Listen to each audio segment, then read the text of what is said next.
Hello student, आज इस video के द्वारा हम जंतु जगत के वर्गीकरण के बारे में जानेंगे। तो सबसे पहले जंतु होते क्या है, यानी ऐसे जीव जो विषम कोषी होते हैं, बहुकोषीय होते हैं और यूकैरियोटिक होते हैं। ऐसे जीवों को हम जंतु मानते हैं और सभी जंतुओं को हम वर्गीकरण करते हैं। तो उसमें एक संघ है प्रोटोजोआ। अगर जगत की बात की जाए, ठीक है, तो जो प्रोटोजोआ संघ के जंतु होते हैं उन्हें अलग जगत पे रखा गया, प्रोटिस्टा जगत में। किसमें रखा गया? प्रोटिस्टा जगत में। तो प्रोटिस्टा जगत के जो जंतु होते हैं वो कैसे होते हैं? एक कोष की होते हैं, यानी उनका शरीर केवल एक ही कोशिका का बना होता है। तो उन्हें हमने अलग एक जगत दिया है, जगत प्रोटिस्टा।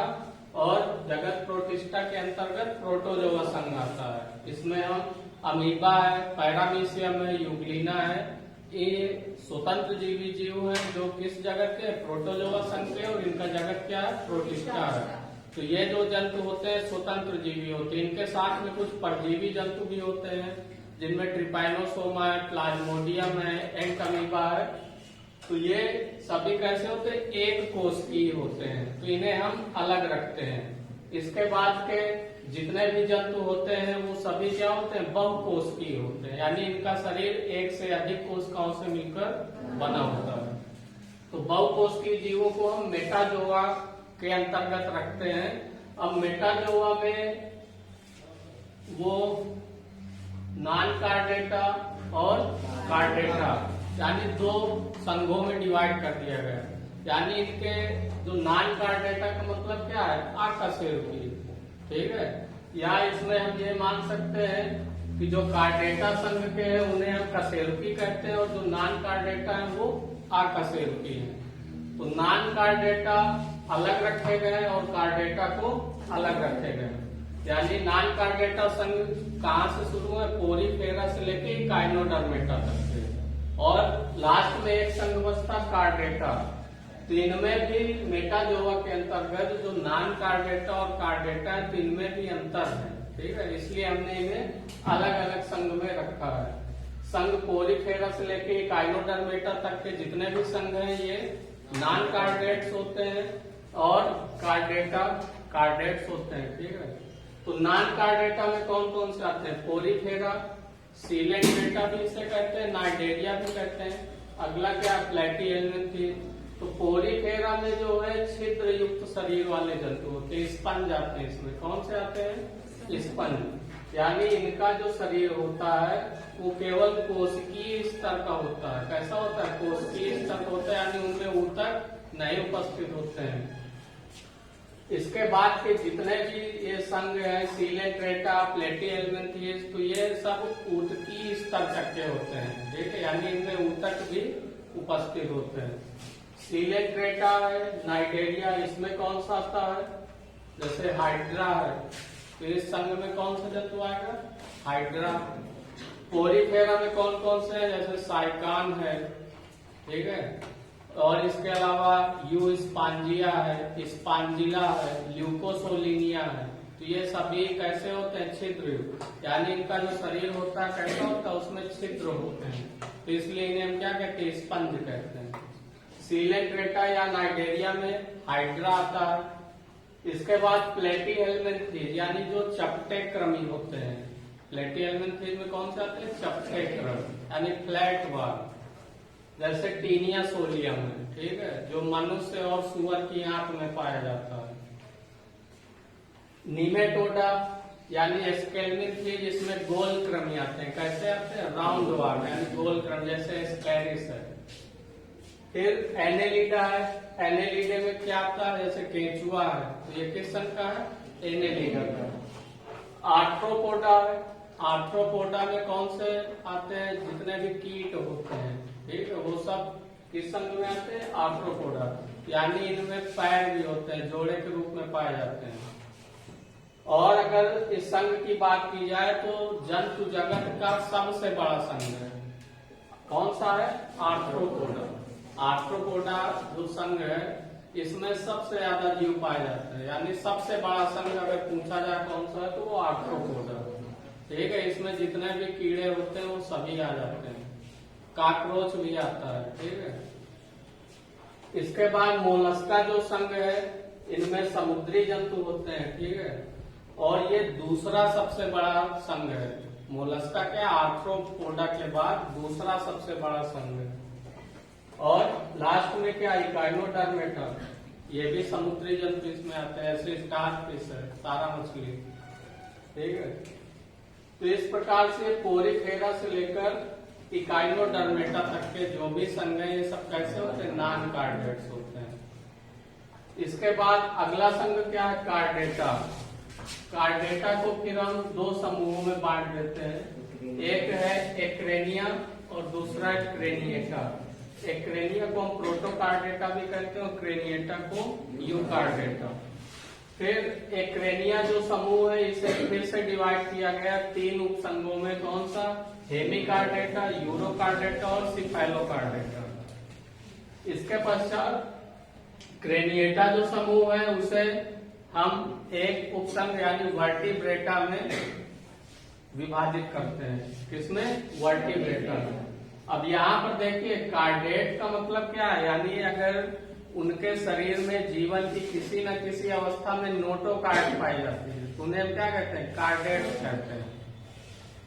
तो कब पाई जाए, यानी जीवन की किसी न किसी अवस्था में, यानी कभी न कभी उनमें नोटोकार्ड अगर उपस्थित है तो वो कार्डेट है, और जिनमें नहीं उपस्थित होती है कभी भी, वो क्या है, नॉन कार्डेट। तो यहाँ पर इसमें दो बातें आ जाएंगी, यानी कभी न कभी अगर नोटोकार्ड उपस्थित है तो ये तो क्लियर हो गया कि वो कार्डेट्स हैं। लेकिन फिर जब डिवाइड किया गया है तो जैसे ये हेमिकार्डेटा, यूरोकार्डेटा, सिफेलोकार्डेटा, तो इनमें ये हमेशा बनी रहती है। जो नोटोकार्ड होती है वो नोटोकार्ड के रूप में ही पाई जाती है। और जो वर्टिब्रेटा होते हैं तो इसमें क्या होता है, वर्टिब्रेटा में फिर जो ग्नैथोस्टोमेटा है, इसमें क्या होता है कि ये नोटोकार्ड केवल भ्रूणी अवस्था में होती है, और वयस्क में वो क्या होती है, यानी रीढ़ की हड्डी यानी अस्थि या उपास्थि के रूप में वो चेंज हो जाती है। यानी नोटोकार्ड इसमें परिवर्तित हो जाती है, अस्थि या उपास्थि में। तो जब अस्थि या उपास्थि में परिवर्तित हो जाती है तो उन्हें हम क्या कहने लगते हैं, कशेरुकी कहने लगते हैं। क्या कहने लगते हैं, कशेरुकी, क्योंकि उनमें फिर रीढ़ की हड्डी यानी कशेरुक दंड या मेरुदंड पाई जाती है। तो ये जो हेमिकार्डेटा, यूरोकार्डेटा, सिफेलोकार्डेटा है, ये है तो कार्डेट, इनमें नोटोकार्ड पाई जाती है, लेकिन इनमें रीढ़ की हड्डी नहीं पाई जाती। इसी तरह अगर वर्टिब्रेटा उपसंघ की बात की जाए तो इसको हिंदी में क्या कहेंगे, कशेरुकी कहेंगे। क्या कहेंगे, कशेरुकी। तो वर्टिब्रेटा को भी दो समूहों में डिवाइड कर दिया गया है, एग्नेथा और ग्नैथोस्टोमेटा। तो एग्नेथा में भी एक वर्ग होता है साइक्लोस्टोमेटा। तो इसके भी जो जीव होते हैं उनमें नोटोकार्ड आजीवन पाई जाती है, यानी वो चेंज नहीं होती है। नोटोकार्ड क्या है, आजीवन पाई जाती है, यानी वो मेरुदंड यानी कशेरुक दंड में चेंज नहीं होती, इसलिए इसको अलग रखा गया। ठीक है। फिर जो ग्नैथो, और ये क्या होते हैं, जो मछलियां होती हैं उनके परजीवी के रूप में रहते हैं। ठीक है। और इनमें क्या होता है कि इनमें जो जबड़ा होता है वो नहीं पाया जाता है, या फिर जो वास्तविक पंख होते हैं तो वो भी नहीं इनमें पाए जाते हैं। अगर ग्नैथोस्टोमेटा की बात की जाए तो इन्हें फिर से हम दो अधिवर्ग यानी सुपर क्लास में डिवाइड कर देते हैं। कौन कौन सा, फिशीज और टेट्रापोडा में। फिशीज मतलब मत्स्य यानी मछलियां। ठीक है। फिशीज में कौन आता है, मछलियां। इन्हें दो वर्गों में डिवाइड कर दिया गया, कॉन्ड्रिक फिश और ऑस्टिक फिश। इसके बाद जो अधिवर्ग टेट्रापोडा है उसे हम चार वर्गों में डिवाइड करते हैं, उभयचर यानी एम्फीबिया, सरीसृप यानी रेप्टाइल्स, पक्षी यानी एवीज और स्तनधारी मैमेलिया। ठीक है। तो ये चार क्या हो गए, वर्ग यानी ये क्लास है। उभयचर, सरीसृप, पक्षी और स्तनधारी क्या है, वर्ग है यानी क्लास है। अब उभयचर में कौन से जीव आ जाएंगे, जो जल और स्थल दोनों पे रहते हैं। ठीक है। जैसे मेढक है तो मेढक क्या है, उभयचर है।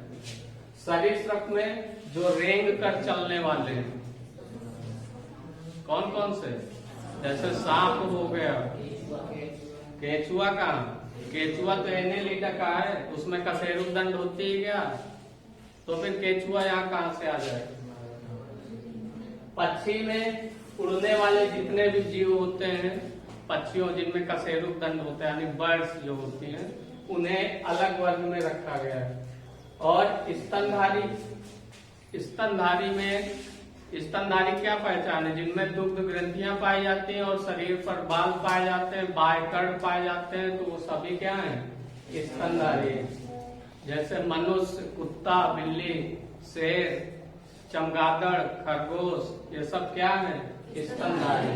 अब कह दो चमगादड़ उड़ता है, देखने में तो बर्ड जैसा है, लेकिन वो पक्षी नहीं है, क्या है? स्तनधारी है।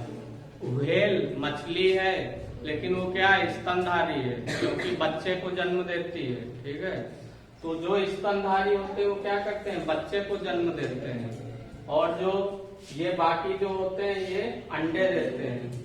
ठीक है, जो अंडे देने वाले उनको अंडज कहते हैं और जो बच्चे देने वाले उनको जरायुज कहते हैं। तो यहाँ पर कुछ एग्जाम्पल भी हैं, जैसे एकिडना है, प्लेटिपस है, तो ये क्या है? स्तनधारी है लेकिन ये अंडे देते हैं। क्या है? ये स्तनधारी हैं लेकिन ये अंडे देते हैं। तो ये अपवाद है कि अंडे भी देते हैं और स्तनधारी भी हैं। ठीक है, ये बहुत बार पूछा गया है कि दो ऐसे स्तनधारियों के नाम बताओ जो अंडे देते हैं। तो कौन कौन से हैं? एकिडना, प्लेटिपस। और बाकी के जो स्तनधारी होते हैं वो सब क्या देते हैं? बच्चे देते हैं। और इनकी जो मादा होती है उनमें दुग्ध ग्रंथियां पाई जाती हैं और सभी जीवों में शरीर पर बाल पाए जाते हैं, बायकर्ण उपस्थित होते हैं। तो इन लक्षणों के आधार पर हम इन्हें स्तनधारी कहते हैं। तो इस प्रकार से ये क्या है? जंतुओं का वर्गीकरण।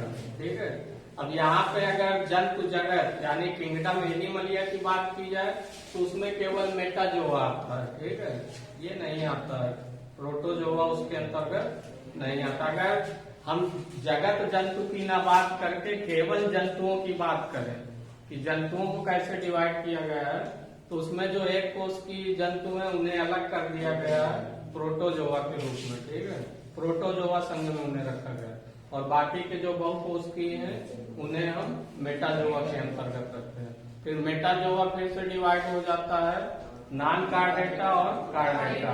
नॉन कार्डेटा अलग और कार्डेटा अलग। पहचान क्या है दोनों में कि अगर नोटोकार्ड जीवन की किसी न किसी अवस्था में पाया जाता तो कार्डेट है, अगर नहीं पाया जाता तो वो नॉन कार्डेट है। आप लोग इसका स्क्रीनशॉट भी ले सकते हैं।